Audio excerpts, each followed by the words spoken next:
നമസ്കാരം എല്ലാ പ്രേക്ഷകർക്കും രാവിലെയിലേക്ക് സ്വാഗതം. ഇന്ന് നല്ലൊരു ദിവസമായിരിക്കട്ടെ, നല്ലൊരു ദിവസത്തിന്റെ തുടക്കമായിരിക്കട്ടെ എന്നൊക്കെ ആശംസിക്കുകയാണ്.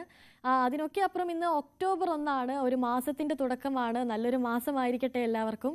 ഇന്ന് അതുമാത്രമല്ല, ഇന്ന് മഹാനവമി കൂടിയാണ്. മഹാനവമി നാളെ, ഇനി വിജയദശമിയാണ്. അതിന് മുന്നോടിയായുള്ള ഒരുക്കത്തിലൊക്കെ ആയിരിക്കും എല്ലാവരും ഒക്കെ അറിയാം. 2 ദിവസം ആഘോഷത്തിന്റെ ദിവസം കൂടിയാണ് ഇനി എല്ലാവർക്കും ഒക്കെ അറിയാം. മഹാനവമിയുടെ കൂടുതൽ വിശേഷങ്ങളിലേക്കൊക്കെ നമുക്ക് പോകാം. ആദ്യം നോക്കാം പ്രധാന വാർത്തകൾ. ഇടുക്കി നടുക്കി കട്ടപ്പനയിൽ ഹോട്ടലിന്റെ ഓട വൃത്തിയാക്കാൻ ഇറങ്ങിയ 3 തൊഴിലാളികളുടെ മരണം. തമിഴ്നാട് സ്വദേശികൾ മരിച്ചത് ഓടയിൽ നിന്നുള്ള വിഷവാതകം ശ്വസിച്ച്. പോസ്റ്റ്മോർട്ടം ഇന്ന്.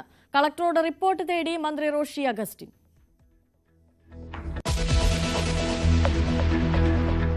അമേരിക്കയിൽ ഗുരുതര പ്രതിസന്ധി. സാമ്പത്തിക വർഷാരംഭത്തിൽ സർക്കാർ സ്ഥാപനങ്ങളിൽ ഗവൺമെന്റ് ഷട്ട്ഡൌൺ. ധനാനുമതി ബില്ലുകൾ പാസായില്ല.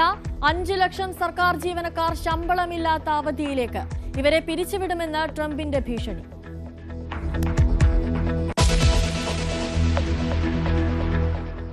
ഇന്ന് മഹാനവമി. ക്ഷേത്രങ്ങളിൽ പ്രത്യേക പൂജകളും ചടങ്ങുകളും. വിജയദശമി ചടങ്ങുകൾക്ക് ഒരുങ്ങി കൊല്ലൂർ മൂകാംബിക. കൊൽക്കത്തയിൽ ദുർഗാപൂജ. ദസറ ആഘോഷങ്ങളിൽ മൈസൂർ.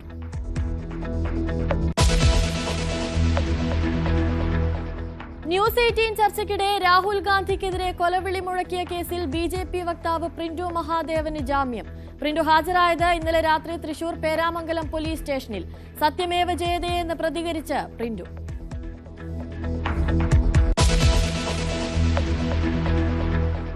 RSSന്റെ 100ാം വാർഷികം ഇന്ന്. ആഘോഷങ്ങൾ ഡൽഹിയിൽ പ്രധാനമന്ത്രി ഉദ്ഘാടനം ചെയ്യും. ചടങ്ങുകൾ അംബേദ്കർ സെന്ററിൽ. RSS ആസ്ഥാനമായ നാഗ്പൂരിലും ആഘോഷ പരിപാടികൾ.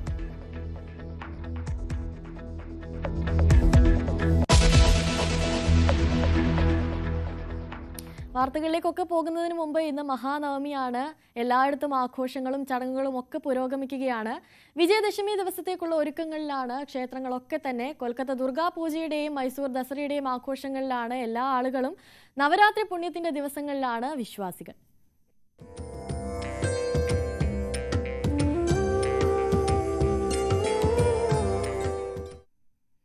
വാഗ്ദേവതയുടെ സന്നിധിയിൽ വൻ ഭക്തജന തിരക്കാണ് 2 ദിവസമായി അനുഭവപ്പെടുന്നത്. തിരക്ക് കണക്കിലെടുത്തുള്ള ക്രമീകരണങ്ങളെല്ലാം സജ്ജമാണ്. ബൈന്ദൂർ ഉടുപ്പി ഭാഗങ്ങളിൽ നിന്ന് പ്രത്യേകം ബസ് സർവീസുകളുമുണ്ട്. ഡോക്ടർമാർ അടങ്ങുന്ന മെഡിക്കൽ ക്യാമ്പും ഭക്തർക്കുള്ള അന്നദാനം തുടങ്ങിയ സംവിധാനങ്ങളൊക്കെ ഏർപ്പെടുത്തിയിട്ടുണ്ട്. നാളെ വിജയദശമി ദിനത്തിൽ പുലർച്ചെ 3 മണിയോടെ വിദ്യാരംഭ ചടങ്ങുകളും ആരംഭിക്കും. കൊല്ലൂരിൽ നിന്ന് രഞ്ജിത്ത് രാമചന്ദ്രനും ഭവ്യ പാർവതിയും ചേരുന്നുണ്ട്. Ranjith, Bhavya, good morning. അവിടെ ചടങ്ങുകളൊക്കെ പുരോഗമിക്കുകയാണോ? നാളത്തേക്കുള്ള ചടങ്ങുകളുടെ നാളത്തേക്കുള്ള ഒരുക്കങ്ങളൊക്കെ എന്തൊക്കെയായി? പ്രത്യേകിച്ച് മലയാളികളൊക്കെ ഒരുപാട് എത്തുന്ന ഒരു സ്ഥലം കൂടിയാണ് ഇവിടെ.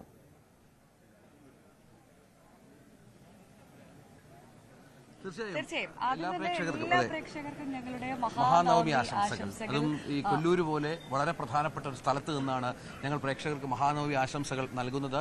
നമുക്ക് നേരത്തെ അനുശ്രീ പറഞ്ഞതുപോലെ ഭക്തജനങ്ങളുടെ വലിയ ഒരു തിരക്ക് അല്ലേ? രാവിലെ മുതൽ ഇവിടെ ഇന്നലെ രാത്രി മുതൽ തന്നെ ഇവിടെ നവരാത്രി എന്ന് പറയുമ്പോൾ അതിനപ്പുറം മൂകാംബികയ്ക്ക് അപ്പുറത്തേക്ക് മറ്റൊരു ഓപ്ഷൻ ഇല്ല എന്ന് തോന്നിപ്പോകും ഇവിടെ വരുമ്പോൾ. കാരണം നമ്മൾ ഇന്നലെ മുതലേ പറയുന്നുണ്ട്, ഇത് കർണാടകയിലെ ഉടുപ്പിയിലാണെങ്കിൽ പോലും ഏറ്റവും കൂടുതൽ ഇവിടേക്ക് ഒഴുകിയെത്തുന്നത് മലയാളികളാണ് മൂകാംബിക അമ്മയുടെ ഭക്തരെന്ന് തോന്നിപ്പോകും. അത്രമാത്രം വലിയ തിരക്ക്. നമുക്കിതാ വിനോദേട്ടൻ ഈ ക്യാമറ ഒന്ന് തിരിക്കുന്ന സമയത്ത് കാണാൻ സാധിക്കും. അത്രമാത്രം വലിയ തിരക്കാണ് ഇവിടെ അനുഭവപ്പെടുന്നത്. മഹാനവമി നാളിൽ വലിയ ക്യൂ ഉണ്ട്. അതിനൊരു കാരണമുണ്ട് രഞ്ജിത്ത്. മഹാനവമി നാളിൽ ദേവിയെ ദർശിക്കുക, അല്ലെങ്കിൽ ദുർഗാഷ്ടമി നാളിൽ ദേവിയെ ദർശിക്കുക എന്ന് പറയുന്നത് വലിയ അനുഗ്രഹമായിട്ടാണ് ഭക്തർ കാണുന്നത്. അതുകൊണ്ട് തന്നെയാണ് ഇങ്ങോട്ട് ഭക്തരുടെ ഒഴുക്ക് ഉള്ളതെന്ന് തന്നെ പറയാം. ഈ മഹാനവമി നാളിലെ ഇന്നത്തെ ഏറ്റവും വലിയ പ്രത്യേകത എന്ന് പറയുന്നത് ഉച്ചയ്ക്ക് 1 മണിക്ക് നടക്കാൻ പോകുന്ന പുഷ്പരഥോത്സവമാണ് അല്ലേ? എന്താണ് അതിന്റെ പ്രത്യേകത രഞ്ജിത്ത്? പ്രധാനപ്പെട്ട അടികയുടെ തന്ത്രിയുടെ നേതൃത്വം നടക്കുന്ന പുഷ്പരഥോത്സവമാണ്. പുഷ്പം അലങ്കരിച്ച രഥം ഈ ക്ഷേത്രത്തിന് ചുറ്റും സഞ്ചരിക്കുന്ന ഒരു വളരെ പ്രധാനപ്പെട്ട ചടങ്ങ്. അത് കാണാനുമൊക്കെയായി ഒരുപാട് ഭക്തജനങ്ങൾ ഇവിടെ ഉണ്ടാകുമെന്നുള്ളത് ഏറ്റവും പ്രധാനപ്പെട്ട കാര്യം. അതിലൊരു കാര്യം, ഈ പുഷ്പങ്ങളാൽ അലങ്കരിച്ച മൂകാംബിക ദേവിയെ ഈ ക്ഷേത്രത്തിന് ചുറ്റും, നമ്മളിപ്പോൾ കാണുന്ന ഈ മൂകാംബിക ക്ഷേത്രത്തിന് ചുറ്റും 3 തവണ വലം വയ്ക്കും. ദേവി ഇറങ്ങി വലം വയ്ക്കും എന്നുള്ളത് തന്നെയാണ് അതിന്റെ ഒരു പ്രത്യേകത എന്ന് പറയുന്നത്. ഈ സമയം ഉണ്ടാകുന്നത് ഈ രഥത്തിൽ നിന്നും പൂജാരിമാർ ഇങ്ങനെ നാണയങ്ങളൊക്കെ ഭക്തരിലേക്ക് എറിയും. അപ്പൊ ആ നാണയങ്ങൾ കിട്ടുന്ന ആളുകൾക്കൊക്കെ സർവ്വ സർവ്വ ഐശ്വര്യം ഉണ്ടാകും, അവർക്ക് സമ്പൽ സമൃദ്ധി ഉണ്ടാകുമെന്നാണ് ഇവിടുത്തെ വിശ്വാസം. അപ്പൊ ആ ഒരു കാഴ്ച അല്ലെങ്കിൽ ആ ഒരു നാണയം പിടിക്കാൻ വേണ്ടി ഭക്തരിങ്ങനെ കൈകൾ ഉയർത്തി നിൽക്കുന്ന ഒരു കാഴ്ചയുണ്ട്. അത് വല്ലാത്തൊരു കാഴ്ചയാണ്. അത് നമുക്ക് എന്തായാലും കൃത്യം 1:30 തന്നെ ഞങ്ങളത് പ്രേക്ഷകരിലേക്ക് എത്തിക്കും. അപ്പം ഈ പുഷ്പരഥോത്സവം കണ്ട് തൊഴുത് നിർവൃതി അടയാൻ എത്തുന്ന ആളുകളാണ് ഇന്നത്തെ ദിവസം ഇവിടെ ഉണ്ടാവുക. ഇനി അതിനു മുമ്പ് വളരെ പ്രധാനപ്പെട്ട ഒരു മഹാചണ്ഡികാ യാഗം ഈ മഹാനവമി ദിവസവുമായി ബന്ധപ്പെട്ട് ഇവിടെ നടക്കുന്നുണ്ട്. അതും വർഷത്തിലൊരിക്കൽ ഇത്തരത്തിൽ മഹാനവമി ദിവസം നടക്കുന്ന ഒരു പ്രധാനപ്പെട്ട യാഗമാണ്. അത് കണ്ട് തൊഴാനും ലക്ഷോപലക്ഷം ഭക്തജനങ്ങൾ ഇവിടെ ഉണ്ടാകും. പിന്നെ നേരത്തെ പറഞ്ഞതുപോലെ ഒരുപാട് പ്രത്യേകതകളുള്ള ഒരു ക്ഷേത്രമാണ് നമുക്കറിയാം മൂകാംബിക ക്ഷേത്രം എന്നുള്ളത്. അവിടെ എല്ലാ ദിവസവും വിദ്യാരംഭമുണ്ട് എങ്കിൽ പോലും വിജയദശമി ദിനത്തിൽ വിദ്യാരംഭം കുറിക്കുക എന്ന് നാളെയാണ് എന്ന് പറയുന്നത് വളരെ വൈശിഷ്ട്യമായി എല്ലാവരും കാണുന്ന. അതായത് ഇവിടെ വന്ന് അമ്മയ്ക്ക് മുൻപിൽ സരസ്വതിയാണ്, മൂകാംബികയാണ്. അപ്പൊ അമ്മയ്ക്ക് മുൻപിൽ വന്ന് ആദ്യാക്ഷരം കുറിക്കാൻ കുഞ്ഞുങ്ങൾക്ക് സാധിക്കുക എന്നുള്ളത് ഓരോ മാതാപിതാക്കളുടെയും സ്വപ്നമാണ്. അപ്പോൾ അപ്പോഴും ഇവിടെ പറയും ദേവി വിളിക്കണം, എന്നാൽ മാത്രമേ ഇങ്ങോട്ടേക്ക് എത്താൻ സാധിക്കുകയുള്ളൂ. അപ്പൊ അത് നാളെയാണ്. നമുക്കിതാ ഒരുപാട് ആളുകളുണ്ട്, ഇവരിലേക്കൊക്കെ ഒന്ന് പോയാലോ രഞ്ജിത്ത്? എവിടുന്നാ വരുന്നേ? ഞങ്ങൾ പത്തനംതിട്ട. മലയാളികളാണ്. എല്ലാ വർഷം വരാറുണ്ടോ? ഇല്ല, ആദ്യമായിട്ടാണ്. മഹാനവമിക്ക് തൊഴാൻ വന്നതാണ്. അതെ. എവിടുത്തെ ചേച്ചി വരുന്നേ? കോഴിക്കോട്. വലിയ തിരക്കാണോ? കുറെ നേരം ക്യൂ നിൽക്കുവാണോ? ആണോ? ആദ്യമായിട്ടാണ്? അല്ല, ഞങ്ങൾ കുറേ മുന്നേ എല്ലാ കൊല്ലവും 2 പ്രാവശ്യം വരും. ഒരു തവണ വന്നു കഴിഞ്ഞാൽ പിന്നെ എല്ലാ തവണയും വരണം എന്നാണോ? അങ്ങനെ തോന്നുവോ? ഓ പിന്നെ ക്യൂ ആണെങ്കിലും കാത്തു നിന്ന് തൊഴാൻ പറ്റും അല്ലേ? അതാണ്. അമ്മേനെ പിറന്നാളിനൊന്നും വരും, ഇതിന് വരും.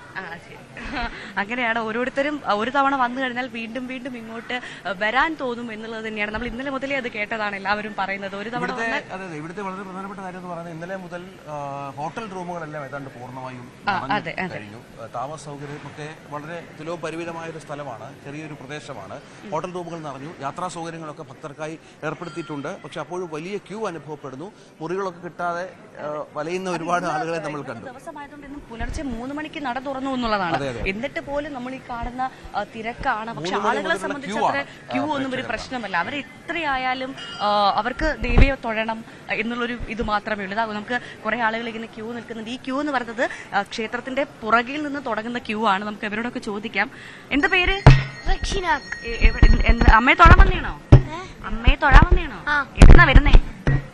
കാസർഗോഡ്. എത്രല്ല പഠിക്കുന്നേ? 4-ാണോ? നാളെ വിദ്യാരംഭം എഴുതണ്ടേ? ഒന്നും കൂടെ ഹിസ്റ്ററി എഴുതണ്ടേ? അല്ല, ഒന്നും കൂടെ എഴുതണ്ടേ? ഇവിടുന്ന് ഒന്നുകൂടെ എഴുതും. അതിന് പ്രായമൊന്നുമില്ല. അതെനിക്കറിയാം 3 വയസ്സിലാണ് എഴുതുന്നതെന്ന്. അത് അല്ലാതെ എഴുതത്തില്ലേ? ഒന്നും കൂടെ എഴുതണ്ടേ? അല്ല, ഇന്ന് പോവോ? തിരിച്ചു പോവോ? പോകും. എവിടുന്നാ വരുന്നേ? ആദ്യമായിട്ടാണോ? ഒരുപാടാണോ വന്നിട്ടുണ്ടോ? ഇത്തവണ കുറച്ച് തിരക്ക് കാര്യമുണ്ടെന്ന് തോന്നുന്നു. എത്ര നേരമായിട്ട് ക്യൂ നിൽക്കുന്നു? 1 മണിക്കൂറായി. തൊഴുത് മടങ്ങും. ഇന്ന് തന്നെ മടങ്ങോ? 5 മണിക്ക് നിൽക്കുന്ന ക്യൂ. പേരെന്തുവാ? രാജേഷ്. ആദ്യമായിട്ടാണോ? അല്ല, എല്ലാ വർഷവും വരാറുണ്ട്. മലയാളികളാണ് ഇവിടെ കൂടുതൽ. കൂടുതലുണ്ട്. എന്തോ ചേട്ടാ പേര്? Vijay, we came from Bangalore. ബാംഗ്ലൂരാണ്. എല്ലാ വർഷം വരാറുണ്ടോ? We used to. This is the first time for me. My father came, so I. Yes. മോന്റെ പേരെന്താ? മേധാൻഷ്. എത്രയിലാ പഠിക്കുന്നേ? 6. ഭയങ്കര എനർജറ്റിക് ആണല്ലോ. ഒരു പാട്ടൊക്കെ പാടിത്തരുമോ? പാട്ട് പാടുവോ? പാടുന്നേ. ಕಲ್ಲಾದರೆ ನಾನು ಬೇಲೂರಿನ ಗುಡಿಯಲ್ಲಿ ಇರುವೆ, ಮಣ್ಣಾದರೆ ನಾನು ಕೋಲಾರದ ಮಣ್ಣಲ್ಲಿ ಬೆರೆವೆ, ಮರವಾದರೆ ನಾನು ಚಾಮುಂಡಿಗೆ ನೆರಳಾಗಿರುವೆ, മകുവാದರೆ ನಾನು കാവേരിയ മടിയലി നഗുവേ. സൂപ്പർ. അപ്പൊ പോയി തൊഴുതോട്ടോ. അപ്പോൾ അതാണ് വളരെ മനോഹരമായ, വളരെ ഭക്തി നിർഭരമായ കാഴ്ചകൾ നമുക്കിവിടെ കാണാം. ഇന്ന് രാവിലെ മുതൽ 3 മണിക്ക് നട തുറന്നതാണ്. 3 മണി മുതൽ ആരംഭിച്ച ക്യൂ ആണ്. ക്യൂ ഇപ്പോഴും ഇങ്ങനെ തുടരുകയാണ്. വളരെ വലിയ ഒരു ക്യൂ. പുറത്തൊക്കെ ആണെങ്കിൽ ക്ഷേത്രത്തിന് ചുറ്റും അവിടെ നടപ്പന്തൽ കെട്ടിയിട്ടുണ്ട്. അവിടെ എല്ലാം പൂർണ്ണമായും ഭക്തജനങ്ങൾ പൂർണ്ണമായും നിറഞ്ഞു നിൽക്കുന്ന ഒരു സാഹചര്യം കൂടിയുണ്ട്. അവരെ വളരെ പതുക്കെ ഇപ്പോൾ രാവിലെ പ്രഭാത പൂജയൊക്കെ ഉണ്ടാവും. ഇതിനിടയ്ക്ക് അരമണിക്കൂറോളം അമ്പലം അടച്ചിടും. രണ്ടുപേരെ നമ്മൾ വിളിക്കുന്നുണ്ട്. എന്താ പേര്? ജനനി. നല്ല പേരാണല്ലോ. എവിടുന്നാ ജനനി വരുന്നേ? കാഞ്ചി. എത്രയിലാ പഠിക്കുന്നേ? ഫസ്റ്റ് സ്റ്റാൻഡേർഡ് ആണോ? കൊറേ നേരമായോ ഇങ്ങനെ നിക്കുന്ന? നിന്ന് മടുത്തോ? ക്യൂ നിന്ന് മടുത്തോ? തണ്ണി കുടിച്ചാ? എന്താ? 5 o'clock നിക്കുവാണോ? മടുത്തല്ലേ? ഇപ്പൊ കേറി തൊഴാൻ പറ്റുമോ? അമ്മയെ തൊഴണ്ടേ? പക്ഷെ അവർക്ക് നാണം വരുന്നു. ടാറ്റാ. അപ്പൊ അങ്ങനെ അതാണ് 5 മണിക്ക് നിൽക്കുവാണ്. 5 മണിക്ക് 7:10 2 മണിക്കൂർ 3 മണിക്കൂറൊക്കെ ക്യൂ നിൽക്കുന്ന ഒരുപാട് ആളുകൾ നമുക്ക് കാണാം. അത്രത്തോളം വലിയ തിരക്ക് ഇവിടെ അനുഭവപ്പെടുന്നുണ്ട് എന്നുള്ളതാണ്. നമ്മൾ ഇന്നലെ വന്നപ്പോൾ മുതൽ തന്നെ ഏറെ ഭക്തി നിർഭരമായ സാഹചര്യമാണ് ഇവിടെ ഉള്ളത് എന്നുള്ളതാണ്. ജനങ്ങൾ പല സ്ഥലങ്ങളിൽ നിന്ന്, വിവിധ സംസ്ഥാനങ്ങളിൽ നിന്ന് എത്തിച്ചേരുകയും മൂകാംബിക ദേവിയെ തൊഴുതു മടങ്ങുകയും ചെയ്തത്. ഏറ്റവും പ്രധാനം നമ്മൾ പറഞ്ഞതുപോലെ മലയാളികളുടെ വലിയ സാന്നിധ്യമാണ്. മലയാളികൾ 80% മലയാളികളാണ് ഇവിടെ നിന്നുള്ള അടികെ അടക്കം, അല്ലെ? ഇന്ന് നമ്മൾ സംസാരിച്ച അടികെ അടക്കം നമ്മളോട് പറഞ്ഞത് 80% മലയാളികളാണ് ഇങ്ങോട്ടേക്ക് വരുന്നത്. ഇത്തവണയും മലയാളികളുടെ വലിയ സാന്നിധ്യമുണ്ട്. പക്ഷെ മഴ ഇന്നലെ രാത്രി മുതൽ ശക്തമായ മഴ. സാധാരണ ഈ നവമി ദിവസങ്ങളിൽ മഴ ഉണ്ടാവാറുണ്ട് എന്ന് പറയുമെങ്കിൽ പോലും ഇന്നലെ മുതൽ വലിയ മഴ അനുഭവപ്പെടുന്ന ഒരു സാഹചര്യമുണ്ട്. രാവിലെ മഴയായിരുന്നു. ഇപ്പോൾ നമുക്ക് ഇവിടെ നോക്കിയാൽ അറിയാം, ഇവിടെ എല്ലാം നനഞ്ഞ് കുതിർന്ന് കിടക്കുന്ന. പക്ഷേ ഇപ്പോൾ മഴ അല്പം ഒന്ന് മാറി നിൽക്കുകയാണ്. എത്ര സമയത്തേക്ക് മഴ മാറി നിൽക്കുമെന്ന് അറിഞ്ഞുകൂടാ. പക്ഷെ അപ്പോഴും ഈ മഴയൊന്നും ആർക്കും ഒരു പ്രശ്നമല്ല. അവർ വന്നത് മൂകാംബിക ദേവിയെ തൊഴാനാണ്, അനുഗ്രഹം വാങ്ങാനാണ്. അത് വളരെ കൃത്യമായി തന്നെ സാധിച്ച് മടങ്ങുക എന്നുള്ളതാണ് ഈ കൂടി നിൽക്കുന്ന ലക്ഷോപലക്ഷം ഭക്തജനങ്ങളുടെയൊക്കെ ലക്ഷ്യം എന്നുള്ളതാണ്. അപ്പം അതനുസരിച്ച് അവിടെ പൂർണ്ണമായും പുഷ്പങ്ങൾ കൊണ്ട് അലങ്കരിച്ചിരിക്കുകയാണ്. മഹാനവമി വിജയദശമിക്ക് വരവേൽക്കാൻ ദിവസങ്ങൾക്ക് മുൻപേ പൂർണ്ണമായും നമ്മുടെ ഈ ക്ഷേത്രം അത് ഒരുങ്ങിക്കഴിഞ്ഞിട്ടുണ്ട്. ഇന്നത്തെ നമ്മൾ പറഞ്ഞതുപോലെ നമ്മൾ ഇന്നത്തെ ദിവസം ഏറ്റവും പ്രധാനപ്പെട്ട രഥോത്സവമാണ്. അതിനായിട്ടുള്ള കാത്തിരിപ്പാണ്. അത്രമേൽ ഒരു വിശ്വാസത്തിന്റെ ഒരു വലിയ പ്രാധാന്യമുള്ള ഒരു ദിവസം കൂടിയാണിന്ന്. ഈ നമുക്കറിയാം, ദേവി എന്ന് പറയുന്നത് മഹാകാളി, മഹാലക്ഷ്മി, മഹാസരസ്വതി, ഈ 3 ഭാവങ്ങളുടെയും സമന്വയമാണ്. ആ പരാശക്തിയെ ദർശിക്കാൻ വേണ്ടി, അല്ലെങ്കിൽ അമ്മയുടെ അനുഗ്രഹം തേടിയാണ് ഈ ലക്ഷക്കണക്കിന് ആളുകൾ ഇങ്ങനെ മണിക്കൂറുകളായി ഇവിടെ ക്യൂ നിൽക്കുന്നത്. ഇവിടെ തിരുവനന്തപുരം മുതൽ കാസർഗോഡ് വരെയുള്ള ഭക്തരുടെ ഒരു വലിയ ഒഴുക്കുണ്ട്. നമ്മളിപ്പോൾ സംസാരിച്ചത് എല്ലാവരും അധികവും അതിൽ മലയാളികളാണ്. അതിൽ നിന്ന് അങ്ങോട്ട് തിരുവനന്തപുരം മുതൽ കാസർഗോഡ് വരെയുള്ള ആളുകളുടെ ഒരു ഒഴുക്കാണ് ഈ കൊല്ലൂരിലേക്ക് നമുക്ക് കാണാൻ സാധിക്കുന്നത്. മലയാളികൾ ഏറ്റവും കൂടുതൽ എത്തുന്ന ഈ ക്ഷേത്രത്തിൽ ഈ ദിവസത്തിനും അത് മാറ്റമില്ല എന്നുള്ളതാണ്. എത്ര വലിയ തിരക്കാണെങ്കിലും അത്രയും പുലർച്ചെ മുതൽ ക്യൂ നിൽക്കുന്ന ആളുകളെയാണ് നമ്മൾ കാണുന്നത്. നമ്മുടെ ഈ ഹൈന്ദവ വിശ്വാസം അനുസരിച്ച് വ്രതങ്ങളിൽ ഏറ്റവും പ്രധാനപ്പെട്ട വ്രതമാണ് ഈ നവരാത്രി വ്രതമെന്ന് പറയുന്നത്. അതുകൊണ്ട് തന്നെ ധാരാളം ആളുകൾ ദേവീ ദർശനത്തിനായിട്ട് ഇങ്ങോട്ടേക്ക് എത്തുകയാണ്. ഈ കുഞ്ഞുങ്ങളെ ഹരിശ്രീ കുറിക്കാൻ എത്തുന്നതോടൊപ്പം ദേവിയെ ഒന്ന് ദർശിക്കുക എന്നുള്ളൊരു സന്തോഷം കൂടിയാണ് എല്ലാവർക്കും ഉള്ളത്. അതുകൊണ്ട് തന്നെയാണ് ഈ പുണ്യനാളുകളിൽ ഇങ്ങനെ വലിയ തിരക്കാണെങ്കിൽ പോലും ആളുകൾ ഇങ്ങോട്ടേക്ക് എത്തുന്നത്. ഈ പ്രത്യേകിച്ച് ഇവിടെ വരിക എന്ന് പറയുന്നത് ഒരു മഹാഭാഗ്യമായി കരുതുന്ന ആളുകളെയാണ്. ഇത്തവണ ഒരു പ്രത്യേകതയുണ്ട്. ഇത്തവണ 10 ദിവസമാണ്. കാരണം വിദ്യാർത്ഥി നവമി നാളുകൾ എന്ന് പറഞ്ഞാൽ 9 ദിവസമാണ്. ഇത്തവണ 10 ദിവസമാണ് നവമി നാളുകൾ എന്ന് പറയുന്നത്. അതിൽ നാളെ വളരെ പ്രധാനപ്പെട്ട എഴുത്തിനിരുത്തൽ ചടങ്ങ് നടക്കുന്ന, അതിനും ഭൂതപൂർവമായ തിരക്കാണ് മൂകാംബികയിൽ. രാവിലെ 3 മണിക്ക് ആരംഭിച്ചാൽ 12:30 വരെയാണ് ഇന്നത്തെ ചടങ്ങുകൾ നിശ്ചയിച്ചിരിക്കുന്നത്. അത്തരത്തിലാണ്. നമുക്ക് എന്തായാലും ആളുകളിലേക്കൊക്കെ ഒന്ന് പോവാം. ഇങ്ങനെ ക്യൂ നിൽക്കുന്ന ആളുകളാണ്. അവിടെ ഓരോ ചടങ്ങുകളൊക്കെ നടക്കുന്നുണ്ട്. നമുക്കിത് ആളുകളിലേക്ക് പോകാമെന്ന് തോന്നുന്നു. അമ്മ എവിടുന്നാ വരുന്നേ? വടകരേന്നാണോ? ആദ്യമായിട്ടാണോ ഇവിടെ വരുന്നേ? എല്ലാ വർഷം വരും. ശരി. ഇങ്ങനെ അമ്മയെ കണ്ട് മടങ്ങുമ്പോ എന്താ ഒരു അനുഭവം? എല്ലാ വർഷവും വരും അല്ലേ? എല്ലാ വർഷവും ഇങ്ങനെ വരുമ്പം അമ്മയ്ക്ക് എന്തെങ്കിലും അമ്മ ആഗ്രഹിച്ച കാര്യങ്ങളൊക്കെ നടക്കാറുണ്ടോ? അങ്ങനെയൊന്നും ആഗ്രഹിക്കില്ല. വലിയ ആഗ്രഹമൊന്നുമില്ല. ആരൊക്കെയാ കൂടെ ഉള്ളത്? എന്ത് ചെയ്യുന്നു അവിടെ? വടകര തന്നെയാ? എന്ത് ചെയ്യുന്നു അവിടെ? ജോലി ചെയ്യുന്നു? എല്ലാ വർഷവും വരും അല്ലേ? എത്ര കഷ്ടപ്പെട്ടായാലും അവധി കിട്ടിയില്ലെങ്കിലും വരും. അമ്മയെ കണ്ട് മടങ്ങും അല്ലേ? അതൊരു എല്ലാ വർഷത്തെ ഒരു റുട്ടീനാണ് അല്ലേ? ശരി ശരി. ഇവിടെ എവിടുന്നാ വരുന്നത്? കോഴിക്കോട് എവിടെയാ? ചേളന്നൂർ. ആദ്യമായിട്ടാണോ? അല്ല, എല്ലാ വർഷവും വരാറുണ്ട്. അവിടെ തന്നെ ആയിരിക്കും അല്ലേ? ചേട്ടന്റെ പേരെന്താ? മണി. ആദ്യമായിട്ടാണോ വരുന്നത്? അല്ല, എല്ലാ വർഷവും വരും. എത്ര മണിക്ക് ക്യൂ നിൽക്കാൻ തുടങ്ങിയതാ? കുറച്ച് സമയമായി. ഇതിൽ വേറെ ആള് ഇതിലൂടെ കയറിയതാണ്. 2 മണിക്കൂർ 3 മണിക്കൂറൊക്കെയാണ്. അതെ, ആളുകൾ കുഞ്ഞുങ്ങളൊക്കെ കിടന്ന് ക്ഷീണിച്ച് ഉറങ്ങിയും തോന്നുന്നു. പുലച്ചയ്ക്ക് എങ്ങാൻ വീട്ടുകാർ വിളിച്ചുണർത്തി കൊണ്ടുവരുന്നതായിരിക്കും. അപ്പൊ എന്തായാലും നമുക്കറിയാം കൊല്ലൂർ മൂകാംബിക അറിവിന്റെ ദേവിയാണ്, വാക്കുകളുടെ ദേവിയാണ്, കലകളുടെ ദേവിയാണ്, ഭക്തർക്ക് അനുഗ്രഹ വരദായിനിയാണ്. അതുകൊണ്ട് തന്നെ ഏറ്റവും കൂടുതൽ കുഞ്ഞുങ്ങളെ ഈ ദിവസം വിളിച്ചാൽ വിളിപ്പുറത്താണെന്നാണ് ഭക്തരുടെ വിശ്വാസം. അതുകൊണ്ട് തന്നെ പറഞ്ഞതുപോലെ നമ്മൾ അങ്ങോട്ട് ദേവിയെ കാണണമെന്ന് ആഗ്രഹിച്ചാൽ ഒരുപക്ഷെ സാധിച്ചൊന്നും വരില്ല. ടിക്കറ്റ് ഒക്കെ ബുക്ക് ചെയ്ത് ഹോട്ടൽ റൂം ഒക്കെ ബുക്ക് ചെയ്താൽ പോലും അവിചാരിതമായ കാരണങ്ങളാൽ ഒരുപക്ഷെ അത് യാത്ര ക്യാൻസൽ ആയേക്കാം. പക്ഷെ ദേവി വിചാരിക്കണം നമ്മളെ കാണണമെന്ന്, അല്ലേ? നമ്മളെ കാണണമെന്ന് ദേവി വിചാരിച്ചാൽ മാത്രമേ കൊല്ലൂർ മൂകാംബിക ക്ഷേത്രത്തിൽ വന്ന് ദേവിയെ കണ്ടു മടങ്ങാൻ സാധിക്കൂ എന്നുള്ളതാണ് ഏറ്റവും പ്രധാനപ്പെട്ട ഒരു കാര്യം. അത് അനുഭവമുള്ള ഒരുപാട് ആളുകൾ നമ്മളോട് സംസാരിക്കുകയും ചെയ്തു. അതാണ്. അപ്പൊ നമ്മൾ പറഞ്ഞതുപോലെ ഈ വാഗ്ദേവത ആയതുകൊണ്ട് തന്നെ കൂടുതലും മാതാപിതാക്കൾക്ക് കുട്ടികളെ ഇങ്ങോട്ട് കൊണ്ടുവരണം. അതേപോലെ കലകളുടെ ദേവിയാണ് മൂകാംബിക അമ്മ എന്ന് പറയും. അതുകൊണ്ട് തന്നെ ഈ കുഞ്ഞുങ്ങളുടെയൊക്കെ ചിലങ്കകളായാലും അങ്ങനത്തെ കാര്യങ്ങൾ പൂജിക്കാനും ഒക്കെ ഇവിടേക്ക് ദൃശ്യങ്ങളൊന്ന് കാണാം പ്രേക്ഷകർക്ക്. ഇതാണ് നമ്മുടെ ഉച്ചയ്ക്ക് 1:15 എഴുന്നള്ളിക്കുന്ന പുഷ്പരഥം. അത് തയ്യാറെടുക്കുകയാണ്. പുഷ്പരഥ ഘോഷയാത്രയ്ക്കുള്ള രഥം തയ്യാറെടുക്കുകയാണ്. ഈ രഥത്തിലെ ഈ പീഠത്തിൽ മൂകാംബിക ദേവിയെ ഇരുത്തി 3 വട്ടം ക്ഷേത്രത്തിന് ചുറ്റും വലം വെക്കുക എന്നുള്ളതാണ് ഏറ്റവും വൈശിഷ്ട്യമായ ഒരു ചടങ്ങ്. ഈ രഥം പൂർണ്ണമായും പുഷ്പാലങ്കൃതമാകും. അത് വളരെ പെട്ടെന്നാണ് എന്നുള്ളതാണ് അതിന് ഏറ്റവും വലിയ പ്രത്യേകത. വളരെ പെട്ടെന്ന് ഇവർക്ക് ഈ നമ്മൾ ഈ കാണുന്ന ഇനിയിപ്പോ നമ്മൾ തിരിച്ചിങ്ങോട്ട് വരുമ്പോഴത്തേക്ക് ഇത് പൂർണ്ണമായും പുഷ്പ അലങ്കൃതമായിരിക്കും. നമ്മളെ ഓരോരുത്തരെ കൈ കാണിച്ച് ചിരിക്കും നോക്കിയിട്ട് അവരുടെ അടുത്തേക്കൊക്കെ ഒന്ന് പോവാ, അല്ലേ? നിന്റെ നാട്ടുകാരാണെന്ന് സംശയമുണ്ട്. അപ്പൊ എന്തായാലും ഈ പുഷ്പരഥത്തിന്റെ ദൃശ്യങ്ങൾ പ്രേക്ഷകർക്കായി ഒന്നുകൂടെ കാണിക്കണം. ഏറെ മനോഹരമായി അലങ്കരിച്ചുകൊണ്ട് പൂർണ്ണമായും ഇതിപ്പോൾ അലങ്കാര പണികൾ ഏതാണ്ട് പകുതി ആയിട്ടേ ഉള്ളൂ. ബാക്കി ഈ പൂർണ്ണമായും പുഷ്പങ്ങളാൽ അലങ്കരിച്ച ഒരു രഥം ഈ ക്ഷേത്രത്തിന് ചുറ്റും 3 തവണ ക്ഷേത്രത്തിന് ചുറ്റും പ്രദക്ഷിണം ഇന്നലെ എത്തി അല്ലേ? ശരി. ആദ്യമായിട്ടാണോ വരുന്നത്? അല്ലല്ല, മൂന്നാമത്തെ വട്ടമാണ്. എന്റെ പരിചയക്കാരാണ്, നാട്ടിലുള്ള ആളുകളാണ്. ചേച്ചീന്റെ ഇടത്തിയമ്മയായിട്ട് വരും ഇവിടെ. ഓക്കെ, അപ്പൊ ശരി, നടക്കട്ടെ, തൊഴുതോട് പോയിട്ട്. അപ്പൊ അങ്ങനെ നാട്ടുകാരാണ്. ഇവിടെ ഇതാ നമ്മൾ കാണുന്നത് പുഷ്പരഥങ്ങൾ ഒരുങ്ങിക്കൊണ്ടിരിക്കുകയാണ്. 1:15 പൂർണ്ണമായും പുഷ്പരഥ ഘോഷയാത്ര നടക്കും.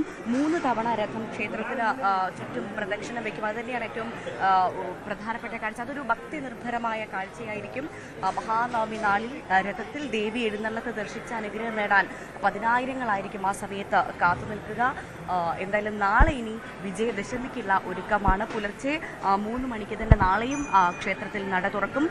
വൈകിട്ട് വിജയരഥോത്സവത്തോടു കൂടിയാണ് പൂർണ്ണമായും ഈ മഹാനവമി വിജയദശമി ചടങ്ങുകൾ പൂർണ്ണമാവും. പുഷ്പരഥത്തിന്റെ ഭംഗി കണ്ടിട്ട് അങ്ങോട്ട് മുതൽ കണ്ണെടുക്കാൻ തോന്നുന്നത്. നോക്കൂ, എത്ര മനോഹരമായ രഥമാണ്.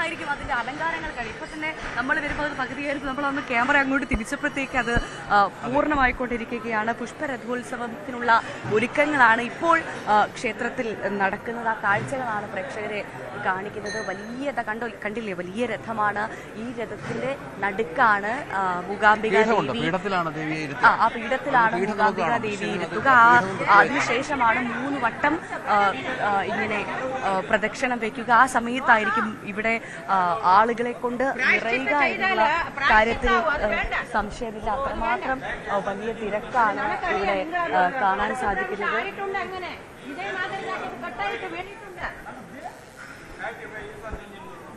നമുക്കിതാ ആളുകളിലേക്ക് തന്നെ പോവാം. അമ്മ എവിടുന്നാ വരുന്നേ? എറണാകുളം. ആദ്യമായിട്ടാണോ? ആദ്യമായിട്ട് വരുവാണ്? ഒരുപാട് കാലം ആഗ്രഹിച്ചു വരുവാണോ? ശരി. കുറെ നേരം ക്യൂ നിൽക്കാൻ തുടങ്ങിയിട്ട്? 6 മണി 5:45 ആണല്ലേ? പെട്ടെന്ന് തൊഴാൻ പറ്റുമായിരിക്കും. നിങ്ങളൊക്കെ അമ്മയുടെ കൂടെയാണ്? മോളാണ്. ശരി. എറണാകുളത്ത് നിന്ന് വരുവാണോ? ആദ്യമായിട്ടായിരിക്കും? ഇല്ല, ഞാൻ 3ാമത്തെ പ്രാവശ്യം. അമ്മയാണ് ആദ്യമായിട്ട് വരുന്നത്. ചേട്ടന്റെ പേരെന്തുവാ? എവിടുന്നാ? ശരി. നിങ്ങൾ കുടുംബമായിട്ട് പോന്നിരിക്കുക. ഓക്കെ. ചേട്ടാ, എന്റെ പേരെന്തുവാ? ആദ്യമായിട്ടാണോ വരുന്നേ? 10-40 വർഷമായിട്ട്. ശരി. 10-40 വർഷമായിട്ട് വരും. എന്തോ ചേട്ടാ ഇങ്ങനെ 10-40 വർഷമായിട്ട് വരാനുള്ളൊരു കാരണം? ഒരു എനർജിയാണ് ഇവിടെ, ഫുൾ എനർജി. എന്താ കൊല്ലൂരിന് സംഭവിച്ച മാറ്റങ്ങൾ എന്താണ് ഈ 40 വർഷത്തിനിടയിൽ? 40 വർഷം ഇതിന്റെ മൊത്തത്തിലൊരു മാറ്റം ഉണ്ടായിരുന്നു. അതിന്റെ ഫേസ് തന്നെ മാറി. ആദ്യകാലത്ത് ചെറിയൊരു ഇതായിരുന്നു. ഇപ്പൊ അതിന്റെ ഗോപുരമൊക്കെ മാറിയിട്ടുണ്ട്. ചേട്ടൻ ഇങ്ങനെ 40 വർഷമായിട്ട് വരാൻ തോന്നുന്നതിൽ എന്തെങ്കിലും ചേട്ടൻ ആഗ്രഹിക്കുന്ന കാര്യങ്ങളൊക്കെ അമ്മ നടത്തി തരാറുണ്ടോ? അതിന്റെ ഭാഗമായിട്ടാണോ എപ്പോഴും? അതല്ല, അതാണ് നമ്മളൊരു വിശ്വാസമാണ്. അത് എപ്പോഴും നിറവേറ്റിട്ടുണ്ട് അമ്മ. അതിന്റെ ഭാഗമായിട്ട് ഇങ്ങനെ വരും. ഒറ്റയ്ക്കാണോ വരാറ്? മിക്കവാറും ഒറ്റക്കും വരും, കൂട്ടായിട്ടും വരും. എന്തായാലും അധികം ഒറ്റക്ക് മിക്കവാറും വരാറുള്ളത്. ഈ ദിവസങ്ങളാണോ എപ്പോഴും വരാറ്? മിക്കവാറും എല്ലാ വർഷവും വരും. ഓരോ വർഷം ഒരു വർഷം മാത്രമേ മുടങ്ങി. ഓരോ വർഷം തിരക്ക് ഇങ്ങനെ കൂടുക അല്ലേ? തിരക്ക് കൂടുക. ഇപ്രാവശ്യം നല്ല സെറ്റിങ്സ് ആണ് ഇവിടെ. ഈ ഉള്ളില് തിരക്കില്ല, പുറത്താണ് തിരക്ക്. മറ്റിവിടെ മുഴുവൻ ഇങ്ങനെ ഒരുപാട് ലൈൻ ഉണ്ടായിരുന്നു, ക്യൂ ഉണ്ടായിരുന്നു. ഇപ്രാവശ്യം അതില്ല, വളരെ നീറ്റായിട്ടാണ് ഇപ്രാവശ്യം കാണുന്നത്. ഇനി പുഷ്പരഥോത്സവം കണ്ടിട്ടേ പോകുള്ളൂ അല്ലേ? പ്രദർശനം കണ്ടിട്ടേ പോകുള്ളൂ. ഇന്ന് നാളെ പോകും, മിക്കവാറും പങ്കെടുക്കും. ഇന്ന് വരുന്ന ആളുകളൊക്കെ പുഷ്പരഥോത്സവത്തിൽ പങ്കെടുത്ത് പോണെന്ന് പറയുന്ന ആളുകളാണ്. നമുക്കിത് അവിടെ ഒരു സുന്ദരി കുട്ടിയുണ്ട്, പട്ടുപാവടയൊക്കെ ഇട്ട് മുല്ലപ്പൂവ് ചൂടി. ഹലോ, എന്താ പേര്? അല്ല, ഇവിടെ ആരാധ്യ നല്ല സുന്ദരിയായിട്ടിരിക്കുന്നല്ലോ. എത്രല്ല പഠിക്കുന്നേ? എവിടുന്നാ വരുന്നേ? തിരുവനന്തപുരത്ത് നിന്നാണ്. ശരി. തിരുവനന്തപുരത്ത് എവിടെയാ? ഞങ്ങളും തിരുവനന്തപുരത്ത് നിന്നാ. എന്താ എത്രല്ല പഠിക്കുന്നെന്ന് പറഞ്ഞേ? ആദ്യമായിട്ടാണ് ഇവിടെ വരുന്നേ? ആണോ? തൊഴാനുള്ള എക്സൈറ്റ്മെന്റിലാണോ? കുറെ നേരം ആയിരിക്കും നിൽക്കുന്നത്. ശരി, ആദ്യമായിട്ടാണ് വരുന്നത്. അതിന്റെ തിരക്കാണ്. നമ്മൾ നേരത്തെ കണ്ട ചേട്ടൻ 40 വർഷമായിട്ട് സ്ഥിരമായിട്ട് ഇവിടെ വരുന്ന ആളാണ്. ഇവിടെ ഒരാൾ നോക്കി ചിരിക്കുന്നുണ്ട്. എന്താ പേര്? നെയിം? അക്ഷര. എത്രയല്ല പഠിക്കുന്നേ? 5th-ലാണല്ലേ? പാട്ട് പാടുവോ? ഇല്ല, കണ്ടിട്ട് തോന്നുന്നല്ലോ പാട്ട് പാടുന്നു. ഇല്ല. सरस्वती नमस्तुभ्यं वरदे कामरूपिणी विद्यारंभं करिष्यामि सिद्धिर्भवतु मे सदा. Okay, thank you.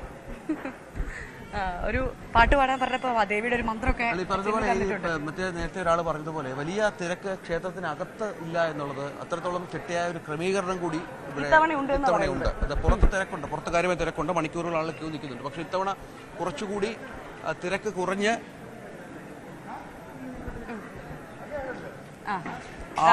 ദൃശ്യങ്ങളിലേക്ക് പോകാം. ആളുകളുടെ തിരക്കിലേക്ക് പോകാം, ക്ഷേത്രത്തിലേക്ക് പോകാം. നല്ല തിരക്കുണ്ട്. ഇതാ ഈ 3 ലൈനായിട്ടാണ്.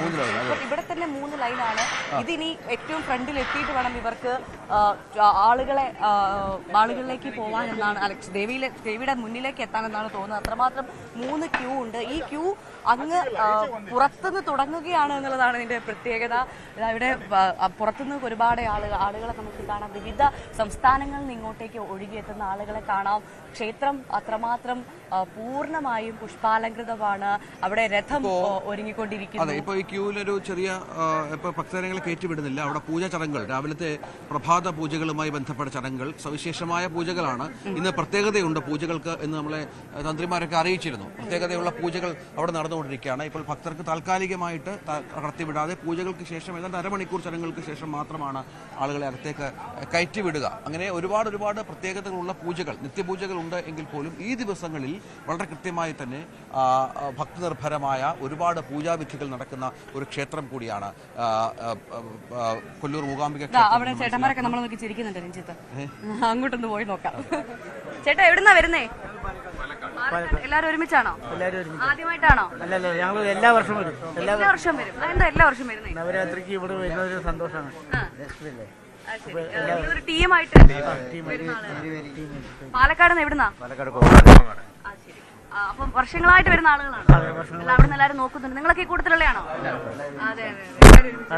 നിങ്ങൾ എന്തെങ്കിലും കൂട്ടായ്മയാണോ അല്ലെങ്കിൽ സുഹൃത്തുക്കളാണോ? സൗഹൃദ കൂട്ടായ്മയാണ്. അങ്ങനെ ഒരുമിച്ച് വരുവാണ്. ഓക്കെ, നടക്കട്ടെ. അപ്പൊ ഒരു പാലക്കാടൻ ടീംസാണ്. ഞങ്ങൾ തിരുവനന്തപുരത്താണ്. പാലക്കാട് ആളുകളാണ് ഒരുമിച്ച് എല്ലാ വർഷവും വരുന്നത്. ഭൂരിഭാഗവും മലയാളികളാണ്.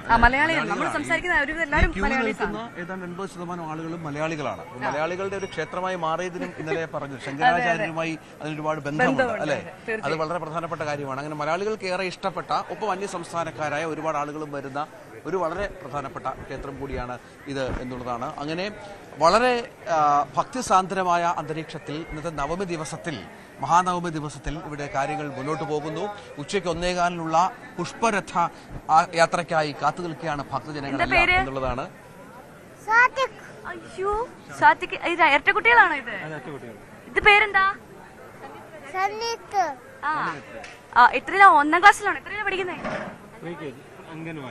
പ്രീ കെ ജിയിലാണോ? ഇന്ന് പ്രീ കെ ജി പോവണ്ടേ? പോണോ? ഇന്നില്ലല്ലോ, അവധിയല്ലേ? എന്താണ് വിശേഷം? പറ. എവിടുന്നാ വരുന്നത്? കാസർഗോഡ്. നല്ല വിശേഷമാണോ? ഇവിടെയാണോ? സുഖമാണോ? ഇവിടെയാണ്. എവിടെയാണ്? അത് ശരി. അപ്പൊ അതിനുശേഷം പിന്നെ ഇന്ന് വരികയാണ്. അത് എല്ലാ വർഷം വരുമോ? അല്ല, ആദ്യമായിട്ട് വരിക. വിദ്യാരംഭത്തിന് വേണ്ടി വന്നതാണ്. ഓ ശരി ശരി ശരി. അപ്പൊ ഇവിടെ തന്നെ വിദ്യാരംഭം നടത്തണം എന്നുള്ളതായിരുന്നു ഒരു വലിയ അത് ഒരു ആഗ്രഹമായിരുന്നു. മൂകാംബിക ക്ഷേത്രത്തിൽ അമ്മേനൊപ്പം ഇതൊരു വിദ്യാരംഭം ചെയ്യണമെന്ന് ഒരു വലിയൊരു ആഗ്രഹമായിരുന്നു. ഇതിന് സാധിച്ചാൽ വളരെ സന്തോഷമുണ്ട്. അത് മനസ്സിൽ ആഗ്രഹിച്ചാൽ മാത്രം പോരാ, അമ്മ വിചാരിക്കുകയും വേണം. അമ്മ വിചാരിക്കാൻ വേണം. നമ്മളെ കൊണ്ടുവരണം, അമ്മ വിചാരിക്കണം. അതാണ്. കുറേ സമയമായി ആക്ച്വലി ഒരു കൊല്ലം കൊണ്ട് ഞാൻ ആലോചിക്കുക. പക്ഷെ ഇന്നാണ് തീർച്ചയായിട്ടും ഒരു അമ്മ അനുഗ്രഹിച്ചതും സാധിച്ചു ഇന്നാണ്. എല്ലാ ആശംസകളും അനുഗ്രഹങ്ങളും കിട്ടട്ടെ അമ്മയുടെ. അവിടെ സന്തോഷം പോകത്തുണ്ട്. പട്ട് പാവാടയൊക്കെ എടുത്തൊരു കുട്ടി താരമുണ്ട്. Hello, hi hi. ഷേക്കൻ, പേരെന്താ? അവിഷ. സുന്ദരിയാണല്ലോ. എഴുത്തിനിരുത്താൻ വേണ്ടി വന്നതാണോ? ശരി. നാളെ അല്ലേ? പിന്നെ ഇന്ന് എഴുത്തിനിരുത്തിയോ? അങ്ങനെ ചെയ്യൂ? ഇന്ന ദിവസം ചെയ്യോ? ഇന്നും ചെയ്തു. ഇന്ന് നവരാത്രി അല്ലേ, അതുകൊണ്ട് എഴുത്തിനിരുത്താൻ വേണ്ടി വന്നതാണ്. സാധാരണ നാളെ വിജയദശമി ദിവസം അല്ലേ എഴുത്തിനിരുത്താറ്? ഞങ്ങള് ഇന്ന് വന്നു. ഇവിടെ പിന്നെ അങ്ങനെ ഇല്ലല്ലോ, ഇവിടെ എല്ലാ ദിവസവും എഴുത്തിനിരുത്താലോ. അതുകൊണ്ടാണ്. ഇന്ന് തിരിച്ചു പോവോ? ഇന്ന് പോകുന്നുണ്ട്. എല്ലാം ഭംഗിയായി നടന്നല്ലേ? എല്ലാം ഭംഗിയായി നടന്നു. വലിയ ആഗ്രഹമായിരുന്നു അല്ലേ ഇവിടെ തന്നെ? ഇവിടുത്തെ ഫസ്റ്റ് ആദ്യത്തെ ഞങ്ങൾ വന്നതാ, ബംഗളൂരിൽ നിന്ന് വന്നത്. ഞങ്ങൾ ബംഗളൂരിൽ. ഓക്കെ. അപ്പം ഇവിടെ നമ്മൾ പറഞ്ഞതുപോലെ ഇവിടുത്തെ ഒരു പ്രത്യേകത എന്ന് പറയുന്നത് ഇവിടെ എല്ലാ ദിവസവും, ഇന്നലെ നമ്മളോട് അധികം സംസാരിച്ചു, ഇവിടെ എല്ലാ ദിവസവും നവരാത്രിയാണ്. അപ്പം കൊല്ലം. ഓ ശരി. എല്ലാ വർഷവും വരുന്ന ആളാണോ? 9 കൊല്ലം കൊണ്ട് വരുന്നുണ്ട്. 9 കൊല്ലം. കഴിഞ്ഞ മാസവും വന്നു പോയത്. ഇത്തവണ എന്തെങ്കിലും കാര്യമായ പ്രത്യേകതകൾ തോന്നുന്നുണ്ടോ? ഒരുപാട് കാര്യം നല്ല അമ്മ ചെയ്യുന്നുണ്ട്. നല്ല കാര്യങ്ങൾ നമ്മൾ ആഗ്രഹിക്കുന്ന എല്ലാം തരുന്നുണ്ട്. ഫാമിലി ആയിട്ടാണോ അതോ? ഇല്ല, ഞങ്ങളിപ്പോൾ സുഹൃത്തുക്കളായിട്ട് ഫാമിലിയായിട്ട് കഴിഞ്ഞ ആഴ്ച വന്നായിരുന്നു. എല്ലാ വർഷത്തിൽ 2 വട്ടം വരും അല്ലേ? 2 വട്ടം വരും. അങ്ങനെ ഒരു എപ്പോഴും വരണമെന്നൊരു ആഗ്രഹം തോന്നുന്നു. പെട്ടെന്ന് ഒരു വിളി പോലെ വരും. അപ്പോൾ അങ്ങ് പുറപ്പെടും, കണ്ട് മടങ്ങി സന്തോഷത്തോടെ മടങ്ങും. അതാണ്. ഇപ്പം 4 ദിവസമായി വന്നിട്ട്. ഇത് കഴിഞ്ഞേ പോകത്തുള്ളൂ. രഥഘോഷയാത്ര കഴിഞ്ഞേ പോകുള്ളൂ. നാളെ പോകും. നാളെ. താമസമൊക്കെ എങ്ങനെയുണ്ട്? താമസം കുഴപ്പമില്ല. ഇപ്പം തന്നെ നല്ല കൂടുതലാണെന്ന് തോന്നുന്നു. റൂമിന് തന്നെ 5000 ദിവസം. എന്നാലും അമ്മ അതിനുവേണ്ടി എല്ലാം തരുന്നുണ്ട്. നല്ലൊരു കാര്യം ചെയ്യുന്നുണ്ട്.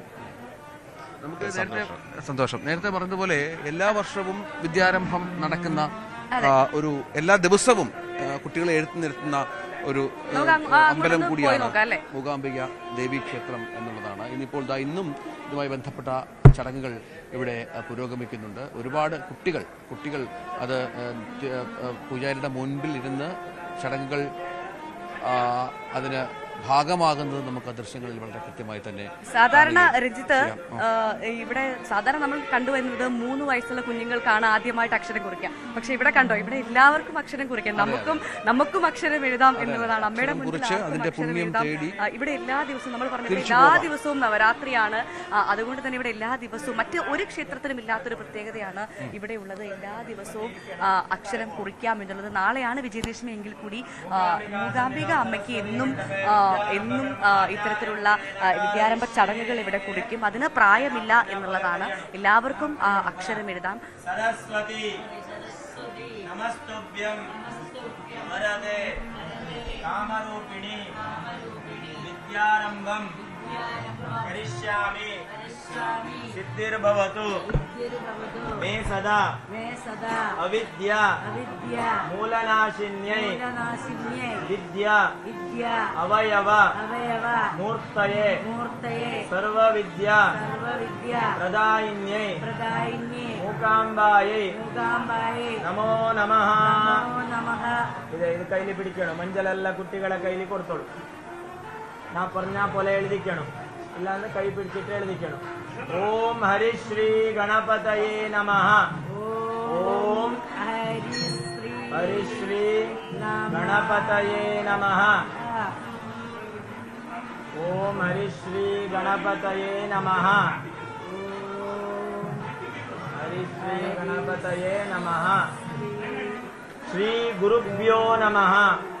ശ്രീ ഗുരുഭ്യോ നമഃ. ഗുരുഭ്യോ നമഃ. അ ആ ഇ ഈ ഉ. അ ആ ഇ ഈ ഉ.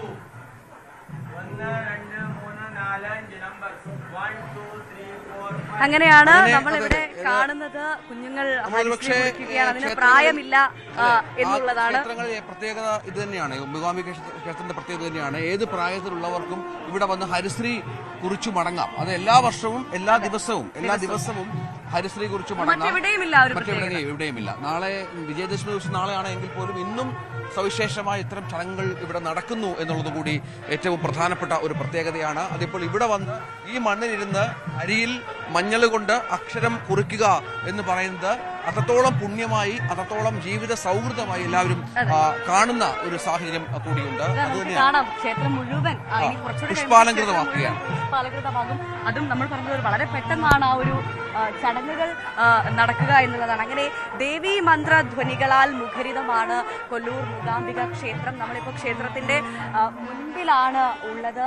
അഭൂതപൂർവമായ ഭക്തജന തിരക്ക് എന്ന് തന്നെ നമുക്ക് പറയാൻ സാധിക്കുന്ന സാഹചര്യമാണ് ഇവിടെയുള്ളത്. പതിവ് പോലെ തന്നെ നമ്മൾ പറഞ്ഞതുപോലെ തന്നെ കേരളത്തിൽ നിന്നുള്ള ഭക്തരാണ് ഇവിടെ കൂടുതലായിട്ടുള്ളത്. ഇതാ ഇവിടെ കുറച്ച് ചേട്ടന്മാരുണ്ട്. മലയാളീസ് ആണോ? എവിടുന്നാ വരുന്നേ? കണ്ണൂര്. ഞാൻ കോഴിക്കോടാണ് കേട്ടോ. ആഹാ, ആദ്യമായിട്ടാണോ നിങ്ങൾ? എല്ലാ വർഷവും ഉള്ള പോലെ തന്നെ തിരക്കൂടെ കാണുന്നുണ്ട്. പിന്നെ കൂടുതലാണോ? കൂടുതലാണ്. എല്ലാ വർഷവും കൂടി അതിന് കൂടുതലേ വരുള്ളൂ. മഴയൊരു പ്രശ്നമുണ്ടല്ലേ? മഴ ഇപ്പം ഈ സമയത്ത് മഴ ഉണ്ടാവാറുണ്ടെന്ന് പറഞ്ഞു കേട്ടിട്ടുണ്ട്. ചില സമയത്ത് ഉണ്ടാവും. കറക്റ്റ് കഴിഞ്ഞ വർഷം മഴയില്ല. നിങ്ങൾ കുറെ മണിക്കൂർ ക്യൂ നിന്നോ? ഞങ്ങളൊരു 2-3 മണിക്കൂർ ക്യൂ നിന്നു. തൊഴുതു അല്ലേ? ഇന്ന് വൈകിട്ട് തിരിച്ചു പോകും.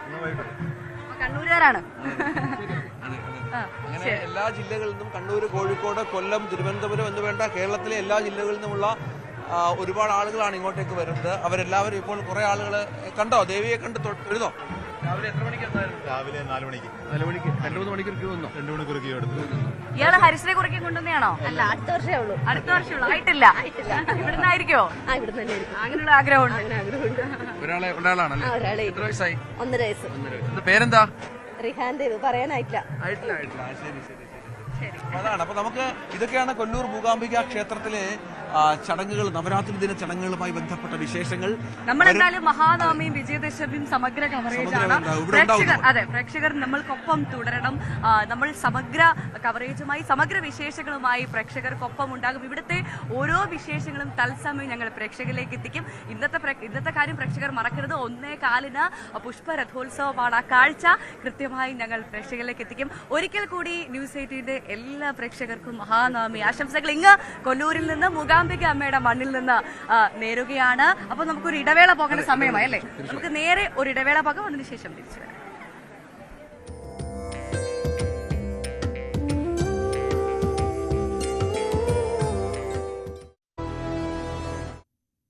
തിരികെ വാർത്തകളിലേക്ക് വരുമ്പോൾ വളരെ ദുഃഖകരമായ ഒരു വാർത്തയിലേക്കാണ് നമ്മൾ പോകുന്നത്. ഇടുക്കി കട്ടപ്പനയിൽ ഓട വൃത്തിയാക്കുന്നതിനിടെ 3 തൊഴിലാളികൾക്ക് ദാരുണം. തമിഴ്നാട് കമ്പം സ്വദേശികളാണ് മരിച്ചത്.